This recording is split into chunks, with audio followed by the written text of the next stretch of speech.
Exercise 1.1 fifth sum of any three odd natural numbers is odd. இப்போது natural numbers எப்படி இருக்குன்னு தெரியும் நமக்கு இல்லையா?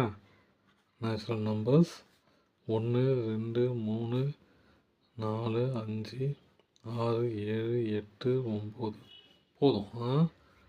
இப்போது அப்படியே போயிட்டுருக்கு நேச்சுரல் நம்பர் இல்லையா? இதில் 3 ஆட் நம்பர் எடுத்து ஆட் பண்ணால் ஆட் நம்பராக வருதான்னு பார்ப்போம். இதில் ஆட் நம்பர் அது 1 + 3 + 5 ஆட் பண்ணி பாருங்கள்.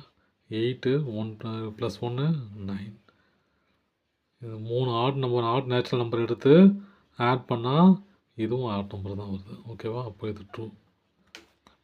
அடுத்த நம்பரு, இப்போது இதெல்லாம் ப்ரைம் நம்பர்ஸ் இல்லையா? 100க்குள்ளே இருக்கிற ப்ரைம் நம்பர்ஸு. இப்போது அதில் ரிவர்ஸ் எடுக்க சொல்கிறாங்க. எப்படின்னா இப்போது 71 17. ஓகேங்களா? அந்த மாதிரி இன்வர்ஸில் இருக்கிற நம்பரை ஆட் பண்ணால் 100 வர மாதிரி நம்பர் கேட்குறாங்க. இப்போ பாருங்கள், 53 35 இருக்குதா பாருங்கள்? இல்லை. 41 14 இருக்குதா பாருங்கள்? அது இதோட இன்வர்ஸ். புரியுதா?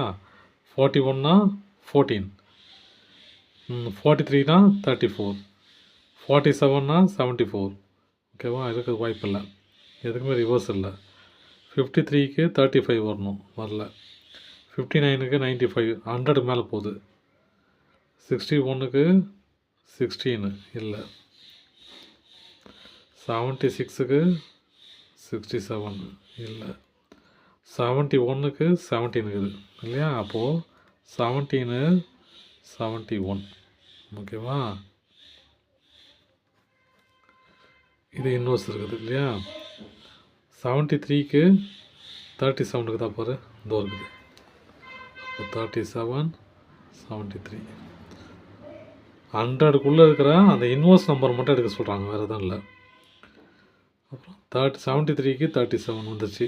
79க்கு 97 வந்துச்சு பாருங்கள். 79க்கு 97. புரியுதுங்களா? 100க்குள்ளே இருக்கிற ப்ரைம் நம்பர்ஸ் எடுத்துக்கங்க.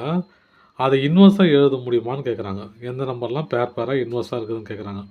இப்போ இந்த 3 பேர் தான் இருக்குது. அவ்வளோதான் சார். தேங்க்யூ.